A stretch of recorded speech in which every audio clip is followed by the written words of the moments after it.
Salut à tous et à toutes les copines et les copains, c'est Kimiki, votre bœuf préféré pour une nouvelle vidéo sans aucun contenu, malgré que le fait qu'aujourd'hui, on va discuter, hein, il y a beaucoup de choses à dire je pense.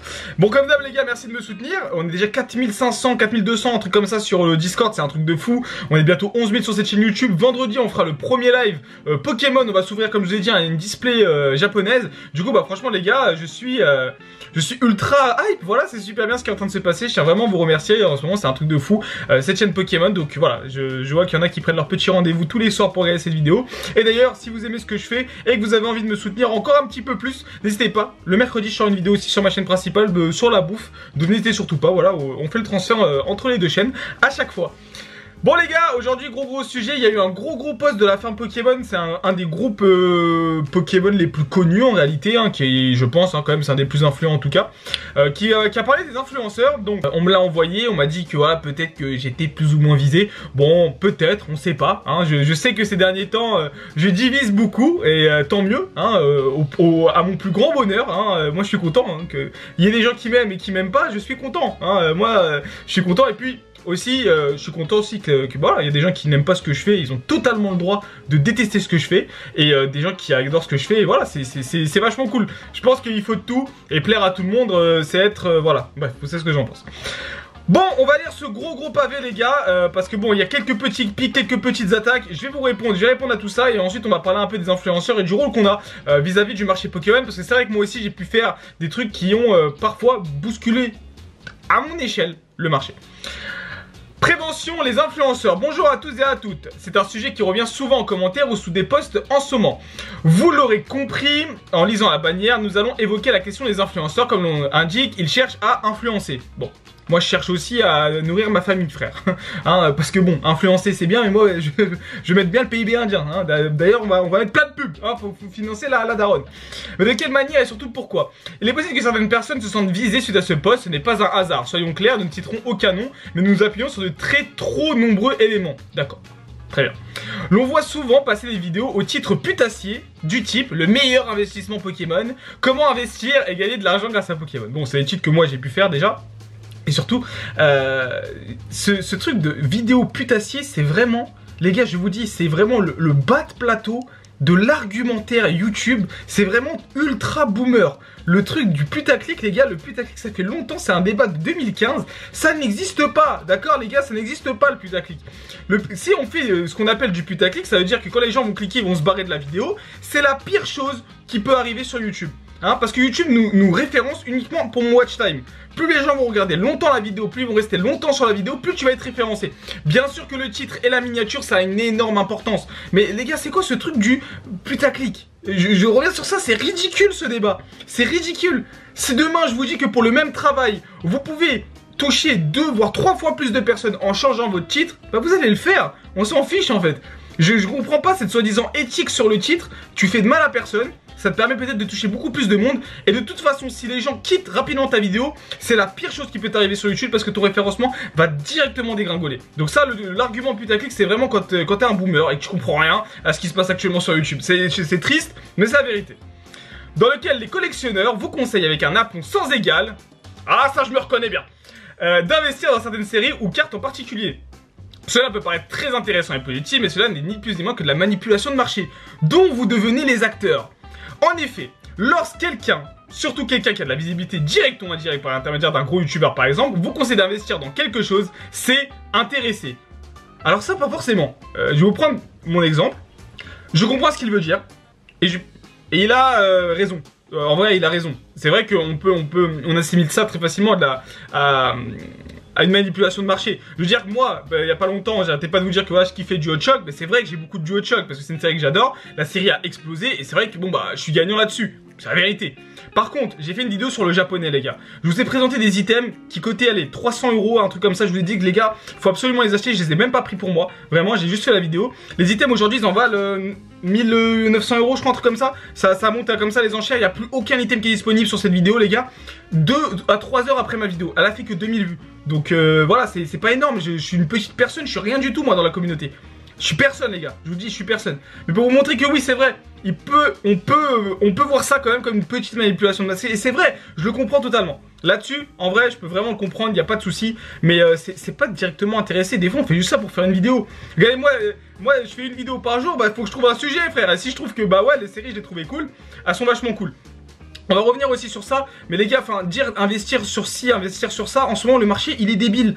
Donc tu peux investir sur n'importe quel tripack, sur n'importe quel booster, sur n'importe quelle série, elle explose derrière. En ce moment le marché français c'est débile, pour faire de l'argent c'est débile, je sais c'est bizarre à dire, mais en ce moment là sur Pokémon c'est n'importe quoi ce qui se passe, tout cote, le scellé, ça fait que de monter comme ça, c'est un peu con quoi. Donc n'importe qui t'a dit ouais investis sur ça, bah t'étais gagnant. En vrai, après ça dépend des pourcentages et tout. Bref, mais je le comprends en tout cas, pas de soucis. Pour expliquer la chose, si cette personne vous conseille d'investir dans une série ou un type de carte en particulier, c'est parce que cette personne a un intérêt à voir les prix et la demande augmenter. Ok. Cet intérêt peut être lié à un gros stock personnel, à un ami qui possède un stock ou à une recherche de visibilité. Non, il a raison. Vous vous doutez bien qu'un influenceur qui vous conseille d'investir dans une série délaissée par beaucoup, sans carte majeure comme Rupture Turbo par exemple, ce n'est pas anodin. Alors ça j'ai pas vu. Là il parle pas de moi. Si un mec a proposé le caca qui est Steam Siege, c'est une dinguerie. Hein. De fait, cela entraîne une hype, une augmentation des recherches et donc inéluctablement des prix. Mais il faut le souligner que ces conseils sont bien souvent, si ce n'est systématiquement, postérieurs à une première augmentation des prix. Pas forcément. Par ailleurs, nous avons aussi connaissance de systèmes d'abonnement au Discord Premium. Ouh, là il attaque autre chose. Et autres livres blancs payants qui prétendent conseiller les collectionneurs investisseurs. Là encore, le principe et le but restent les mêmes. Même si l'intérêt est nettement plus évident, ne vous leurrez pas. Vous êtes simplement utilisé pour le profit des dits collectionneurs. Bon là je pense qu'il parle de masquage je crois. Parce qu'il fait un e-book et un truc comme ça, genre de revente. Alors c'est vrai que moi je dis mes trucs, je les dis gratuitement. Je peux comprendre aussi hein, le truc de masquage où il faut être premium. Regardez, nous on a un Discord à 4000 membres. On a quand même un gros Discord, c'est vraiment cool d'échanger avec vous. Mais c'est vrai que bon, si tu veux créer un truc comme ça pour faire du business ou quoi, enfin moi avec 4000 membres les gars, je mets un truc, ça part à la seconde, tu vois. Donc il est obligé aussi de faire le tri, tout ça. Je le défends pas non plus, mais enfin il t'a pas volé quoi. Il t'a pas volé, je comprends pourquoi il a fait ça. Il vous a rien fait, il vous a pas volé des clients et je veux voir votre avis dans les commentaires, ça m'intéresse. Les mêmes qui n'ont aucun scrupule à participer à des manipulations de marché, à encourager certaines pratiques et à encadrer des resellers venus de différents horizons, mais en particulier du monde des sneakers. Bah oui. Mais là, je trouve qu'il y a une petite... Parce que là, il mélange un peu les scalpers avec l'investissement. C'est pas la même chose. Pour moi, c'est pas la même chose. Aller dans un magasin, vider 50 TB ou aller investir dans une display, bah déjà éthiquement, c'est pas pareil, frère. C'est pas la même chose. C'est pas du tout pareil. C'est absolument pas pareil. D'un côté, tu vas foutre la merde parce qu'il y a plein de personnes qui vont pas pouvoir collectionner. De l'autre côté, bah tu vas pouvoir prendre ta petite TB, enfin t'as pris ton petit investissement, t'as fait de mal à personne. Le problème des scalpers actuellement, c'est qu'ils font du mal au marché. Et c'est pour ça qu'on lutte contre. Et c'est souvent des personnes qui sont issues du monde de la sneakers. Donc c'est pour ça qu'on lutte contre ça. Mais après, investir sur une série, enfin tout le monde l'a déjà fait. Y a pas de problème. Prendre 2 ETB pour en revendre une derrière, il est où le problème? Sincèrement, il est où le souci? Tu fais de mal à personne, encore une fois, moi je réfléchis toujours de cette manière-là. Tu fais de mal à personne. Après qu'on n'est pas d'accord avec mes idées et qu'on n'est pas d'accord avec comment je réfléchis, pas de problème. Vous avez le droit d'avoir votre avis, vous avez vraiment le droit aussi d'avoir un avis totalement différent de le mien. Heureusement d'ailleurs. Parlons justement des vendeurs de sneakers qui ont intégré les groupes par vague depuis février, bon ça on s'en fout. Ces personnes ont été invitées à rejoindre les groupes sur les conseils de membres de longue date afin de revendre le fruit des différents scalpings au plus fort. Ouais. La méthode est simple, acheter en très grande quantité et à écouler de manière plus ou moins discrète sur plusieurs plateformes, y compris les groupes. Lorsqu'il y a des posts de vente de produits récensés, vous constatez très souvent des commentaires de type vendeur sérieux, n'hésitez pas, bon ça on s'en fout. Nous avons choisi de décider d'exclure du groupe tous les membres qui ont participé ou qui participent à ces manœuvres. A noter que ces décisions s'appuient sur des éléments factuels, arnaque, vol, recel, manipulation de marché. Nous condamnons fermement ces pratiques et nous n'hésiterons pas à prendre des mesures même envers des membres de longue date. Pokémon est un hobby et comme tout hobby, il y a des jeux d'influence. Si quelqu'un tente de vous intimider ou vous forcer la main pour modifier un prix, supprimer une vente, nous nous inviterons très chaleureusement à refuser et à nous transmettre des captures d'écran de ces pratiques. C'est très bien je trouve. Nous n'hésiterons pas à prendre les dispositions nécessaires. Petit mot de la fin, les prétendus porte-étendards du partage de la collection, ceux qui se disent très communauté sur les groupes et en dehors, on vous voit. Et ce que vous faites, c'est sale. Encore une fois, votre bon sens et votre esprit critique sont vos meilleures armes. Achetez le meilleur moyen de faire perdurer cette pratique. Si vous avez des questions, n'hésitez pas. Nous vous répondrons si nous le pouvons. Bonne journée à tous. L'équipe d'administration de la ferme Pokémon. Bah en vrai, son message, il est bien. Enfin, sincèrement, moi je vois pas de trucs directement. Il a pas écrit non plus Kibiki dans son message. Parce qu'il y en a beaucoup qui m'ont partagé en mode regarde Kibiki, il parle de toi, c'est pour ça que tu t'es fait ban de certains groupes et tout. Si je me suis fait ban de certains groupes, les gars, c'est parce qu'il y a de certains youtubeurs qui ne m'aiment pas et qui envoient des messages sur les groupes Facebook pour que je me fais ban. Ça, c'est un autre problème. D'accord? Ça, c'est un autre souci. Et c'est pas grave. Voilà, je m'en fous. c'est rien. C'est pas grave. Ça, on s'en fiche, les gars. Mais est-ce qu'il a tort? C'est ça en fait que j'ai envie de vous poser la question. Est-ce qu'il a tort? C'est vrai que moi, les youtubeurs, même Michou, tu vois, quand il ouvre du Destino occulte ou quoi, on influence les gens. On influence les gens à acheter ci, à acheter ça. Mais est-ce que là, ce serait peut-être pas un peu trop extrémiste en disant qu'on est carrément des manipulateurs de marché? On n'est pas Elon Musk, hein, enfin, je pense pas. Surtout sur les petites communautés qu'on a, parce que je pense, hein, après peut-être que je me trompe. Peut-être qu'ils parlent pas du tout des petits. Tu vois, parce que nous, moi je suis un petit, je suis personne. Peut-être qu'il parle pas du tout des petits, il parle des plus gros youtubeurs. Mais là, il parlait quand même d'exemples assez concrets. Donc, je sais, c'est vrai que ça reste un débat qui est quand même très intéressant. Mais j'ai surtout aussi ce truc où j'ai l'impression qu'on est juste là pour, vas-y, on met dans la cage un mec et c'est à cause de toi si tout ça c'est en train de se passer.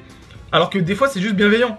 Je vous jure que le premier call que j'ai fait sur cette chaîne, les premiers calls que j'ai fait, etc., c'est des trucs plus ou moins bienveillants quand même. La dernière vidéo, je vous ai dit de pas acheter de reine de glace parce que bah, en ce moment c'est beaucoup trop cher, tout simplement. Et vous inquiétez pas, vous allez pouvoir en trouver un peu après. Et au fur et à mesure des vidéos, j'essaie toujours d'avoir ce recul et de vous dire ce que moi j'en pense. Mais vous faites, si vous voulez pas acheter, achetez pas. Je vous force pas quoi. Tu vois, genre. Bon, enfin, je trouvais quand même le débat intéressant. Ça va discuter dans les commentaires, il va y avoir beaucoup de trucs, ça va aussi être l'occasion pour ceux qui veulent encore une fois m'insulter, mais ça c'est pas un souci.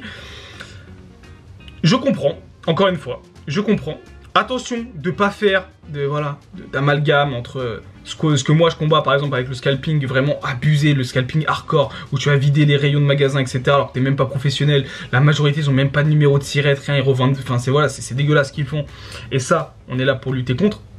Par contre, dire aux gens je comprends pas en fait le truc de vous participez à une manipulation de marché, etc. Bah, enfin les gens ils investissent dans ce qu'ils veulent.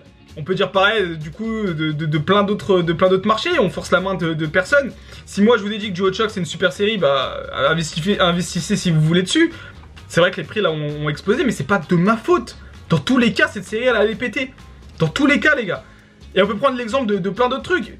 Vous savez ce qu'on va faire? Sincèrement, vous savez ce qu'on va faire? Je vais vous préparer une vidéo.